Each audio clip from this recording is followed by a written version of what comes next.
Thank you. Thank you. So it's a pleasure to speak to everyone here, and thank you for having me, Byron, and Mary, thank you for making the connection. So today I'm going to do a piece of a presentation that we do for a training that we developed called the Compassion Training. And it's up there on the screen, but I will do my best today to save your necks some trouble, because Byron asked me to focus on the why behind what we do.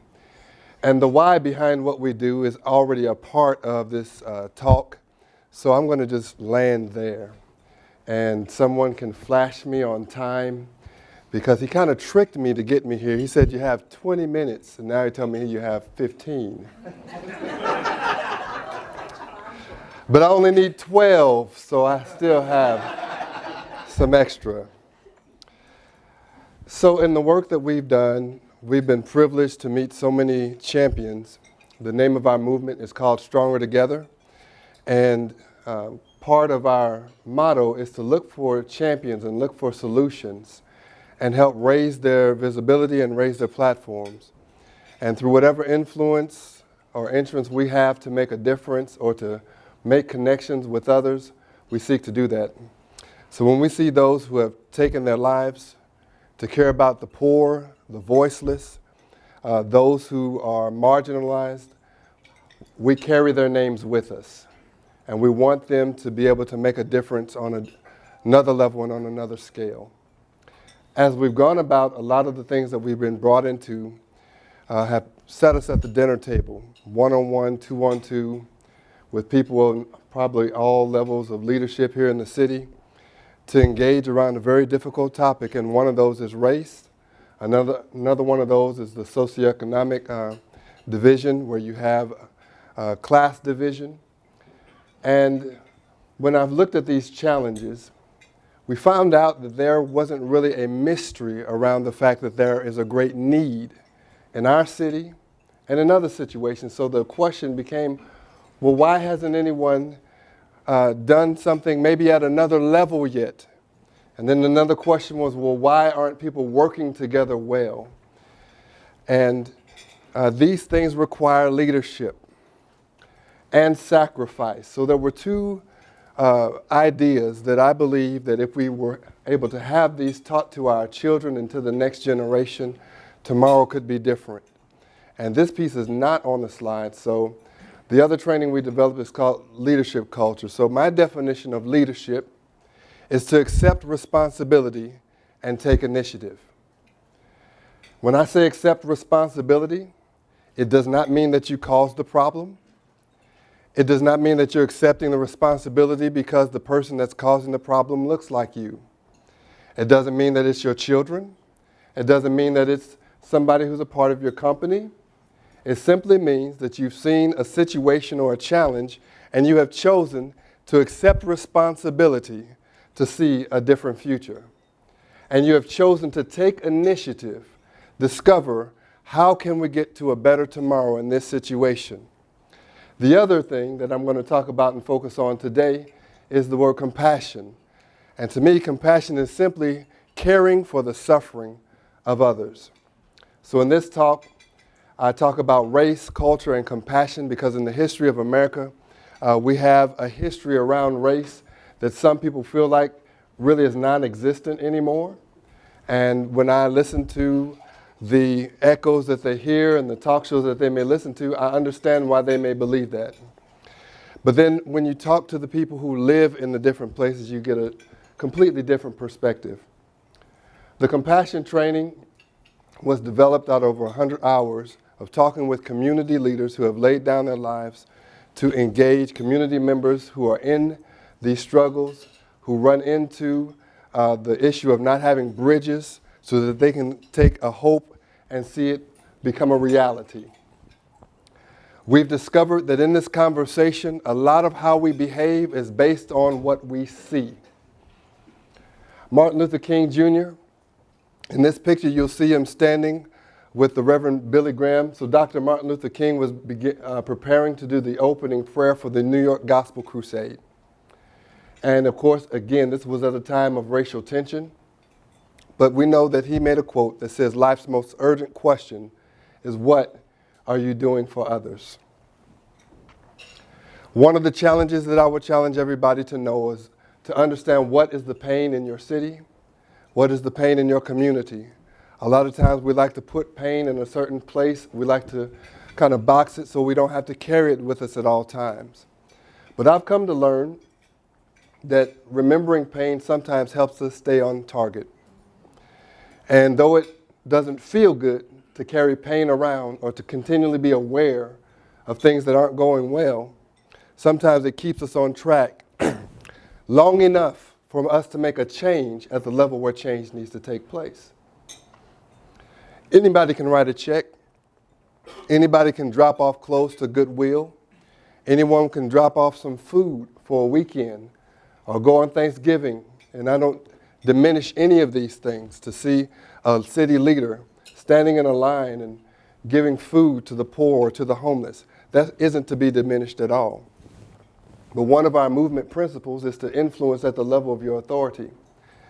So if you dip that food for that child, and that child is in a school system that needs help, and you have the authority to make a difference, or you have the authority to start a conversation, or you have the authority to bring together faith leaders who aren't a part of the government, who if they ever came together, they could make a tremendous difference on another level. Perhaps you're the one that can do that. This movement is all about leadership, accepting responsibility, and taking initiative. But I want to get to my why. Here's some of the pain in our city, that there is actually an 18-year gap. Thank you so much. Appreciate that. The Oklahoma City County Health Department, who is one of our partners, they did a study for their wellness score in 2017 that based on the zip code that you were born into, there can be an 18-year difference right here in Oklahoma City. We all know that we lead the nation in the incarceration of females, and that's just a little bit of the pain that we suffer. And of course, when we ask, why haven't things changed? Here is the picture of the famous story of the Good Samaritan. And one of the reasons that we don't address issues is because some of the pain that we suffer in our society is invisible to us. We can go a full day without even seeing fatherlessness. How can I tell if someone is fatherless? Mass incarceration, human trafficking, orphans, fragmented families. These are a lot of things that we don't see, so we may not be responding because we don't see the need. Now here's a picture. Now for those who are on the video, you won't be able to see this picture, but it's a picture of two black males who are what we call sagging. When I say, what do you see, I have to address the comedians in the room. The answer is not underwear. But I'm asking, what do you see when you see this picture of two black males who have their pants sagging way down beneath their buttocks?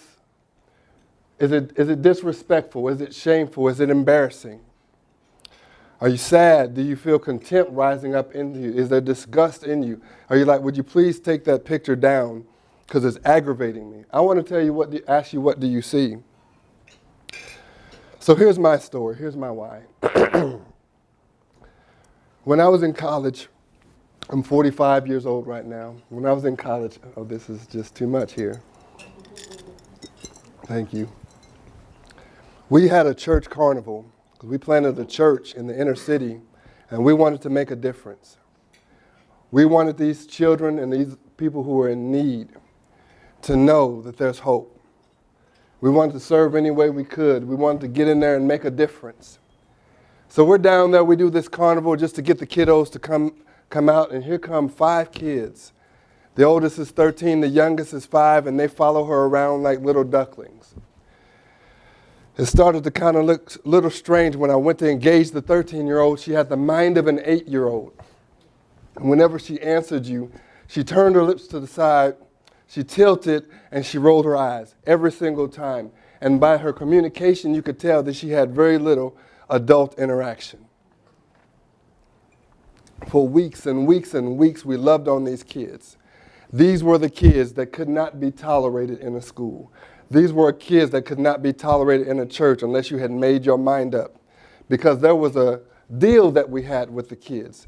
they knew that we knew that if we took our eyes off of them, they would go into the restrooms and they would do things unimaginable.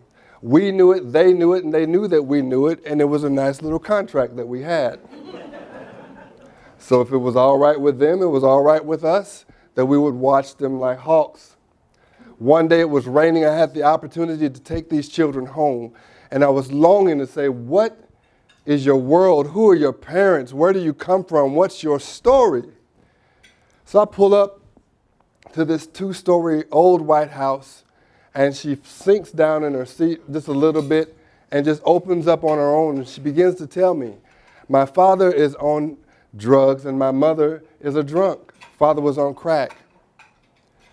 And there this realization came over me, where I had prepared myself to have these right things to say to kids who didn't have a future. I wanted to tell these kiddos, okay, now even if you don't see me much, because I'm heading back to college to finish, because I can see my future. I come from a 2-parent home.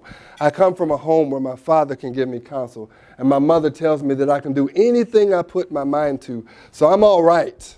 You know, I was a broke college student, but I could get $20 from Dad at least every month. So, you know, I had a little bit of resourcing going on. But in that moment, every encouragement that I had prepared for these children just left my mind. I was stuck in an awareness that you don't just need food, and you don't just need clothes, and you don't just need a pat on the back. Something systemic, something bigger than I can reach right now is about to send you, young lady, into the abortion clinic. You're going to get pregnant. Someone's going to take advantage of you. And to you young boys, there's a prison path waiting for you. It was like this reality was sitting on me, and I couldn't shake it. So there I am, not able to say, have a good night, because that was a lie. I couldn't tell them, obey your parents, because their parents weren't taking care of them. I couldn't tell them just to if you just do X, Y, Z, you might find the right path. Now I wish I could end this story well and tell you that I know all 5 of their names. I don't know any of their names. I don't know where they are today, and I wish I did. When I left that place, I was a pile of ashes. Couldn't go home. Just kind of, it was one of those moments where you just open the church doors and you fall into a pile. And you're like, I got to be able to do something about this because I don't know what to do. I'm like, when people drive past you guys on the streets, I know what they're going to think about you. They don't know your story. They're going to say that you kids are the problem. When you disappear one of these days and you're not at family reunions, nobody's going to care as long as you're in a good prison. And so when I see this picture of these 2 young men, it agitates me. When I get tired of blank stares from people who can't stand the word race in a conversation, I can plow through it because I may not remember the names, but I remember them, and I'm not going to let them down. Somebody's going to have an open path that they never had. Somebody's going to get an opportunity to change their minds. This is our reality. So my question to anyone, would this not be an opportunity to lead? Would this not be an opportunity that if 9 different organizations who could work together are still working by themselves because for some reason they can't figure it out, if the 9 coming together could actually make a systemic change, what will it take for us to make that decision? If these kids don't have a leader, regardless of their skin color, regardless of your age, regardless of your gender, be willing to have the hard conversations and be able to talk and recognize that there's ignorance on both sides. Let me leave you with this. This is a picture of Charlottesville and the Klan marching. This picture is only 2 years old. Those people in that picture did not die, and I highly doubt they've changed their opinions since that time. They're here. They exist. Our kids saw those pictures. Our kids in broken and failing school systems, they saw those pictures. I moved to Norman, and we were invited into a school to train the whole staff on racial diversity and how a teacher can engage, and the fact that don't just wait for a training on this thing. Meet the parents of the children, that you know nothing about their culture, you know nothing about how to communicate with these kids, and it causes suspension rates to rise because of our ignorance of how to love these kiddos. Went there, wonderful staff at this middle school, one of the lower level elementary schools in Norman. And then I saw a group of kids outside playing in an apartment complex, and so I went and introduced myself. They said, hey, go on in, and I was kind of nervous because the door was open. They said, yeah, just go in. And this was one of those families like the good old South, you know, just good old hospitality.